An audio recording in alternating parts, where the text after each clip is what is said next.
Well, ladies and gentlemen, in the news, by the way, Hamas is apparently overrunning Fatah. They're quickly taking control of that entire Gaza Strip.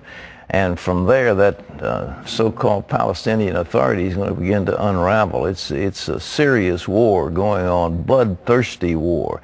Well, our next guest is a former Palestinian terrorist. He's now born-again Christian. He's written a fascinating new book that is entitled, quote, Why We Want to Kill You.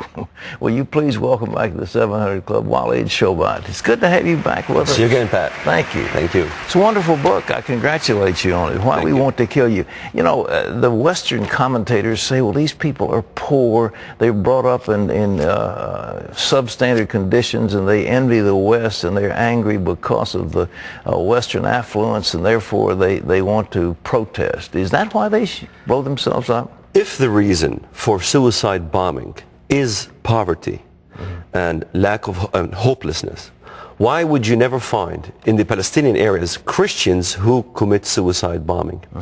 The argument could be is, wait a minute, Christians are not accustomed to suicide bombing. Well, you have the second largest terror organization after the PLO is the PFLP, Popular Front to Liberate Palestine, which is ran by a Christian terrorist by the name of George Habash. Yeah. Now, George Habash, his organization, whenever they need a suicide bomber, or they would use a Muslim, always, 100% of the time. The Hindus don't have suicide bombers, and the Buddhists don't have suicide bombers. That's a very good point. At a university speech, one professor objected to my speech. He said, the reason for terrorism is poverty. So I asked in the audience, I said, do we have anybody from India? And one student said, I'm from India. I said, do you guys blow yourselves up as a result of poverty in India? He says, you know, we have lots of poverty in India. None of us blow ourselves up. But they sure come from Pakistan, and they blow us up. You showed something in here, though, the promise of Islam. And there are people in America that don't believe this. The 72 virgins and perpetual erection and all this stuff. What do they teach? What do they say that these young men are going to get to? Here's the element that Westerners don't understand why this jihad is going on and why they're killing and why they're dying. It's a message of salvation that Islam is offering. Christianity offers a message of salvation, that by the death of one person, Christ, by the drop of his blood, that we are saved. In Islam, there is no assurance of salvation. The only way one can assure himself for salvation is by their own death, by the first drop of the blood of the martyr.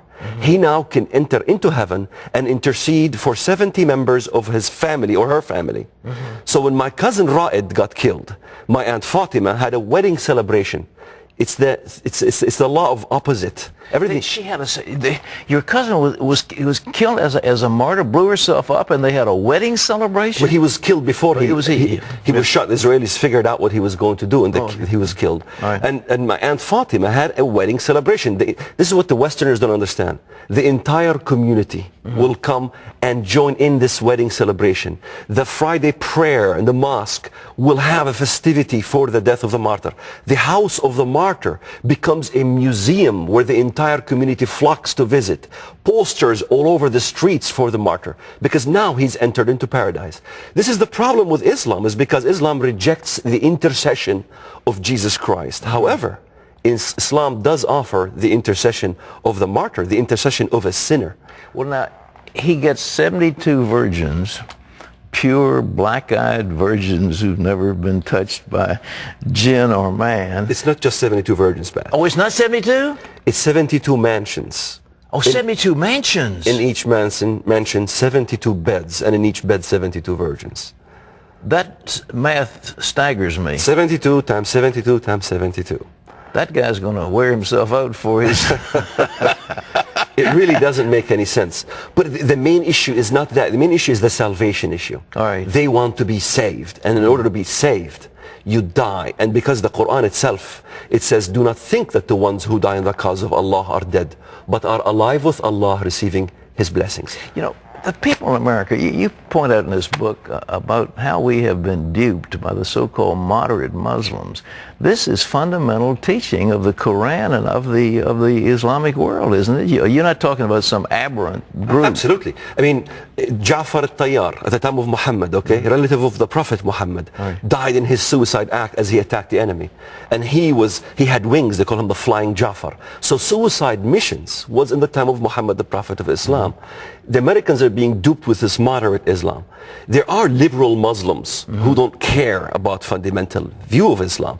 But however, by far, the fundamentalist view of Islam, Islamic as a religion, has always been taught to us as jihad. Because when you read in the Bible about Antichrist, let's say, he honors a god of war. He honors a god of fortresses. That's right. In Islam, Allah, is a god of war.